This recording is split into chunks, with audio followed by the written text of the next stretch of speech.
don't care about obstacles. I'm going to go right through them. Like you might be that kind of human. You might be thinking it in that kind of way. But here's the truth about persistence, at least in the superhuman framework. It's not just about enduring, right? But when you think about grit, when you think about determination, when you think about obstacles, it's like, I can endure through all, right? And many of us, like if we're faith-based, we're like, Philippians 4:13, I can do all things, right? Like that's our like call to like arms when it comes to this idea of persistence. But again, the way I look at it, it's about adapting. It's about overcoming. It's about flourishing through life's challenges, whether they're personal or professional. And for those new here, like let me just recap for a quick second, because persistence is only a piece of the puzzle, right? We kind of talked about this, but the 4 cornerstones of the superhuman framework, these cornerstones, love, purpose, passion, and persistence, what we have to understand is they all work together like gears of like a well-oiled machine.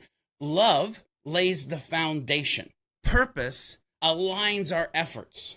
Passion fuels our drive. And persistence, the topic of today, persistence makes sure that we stay the course no matter what.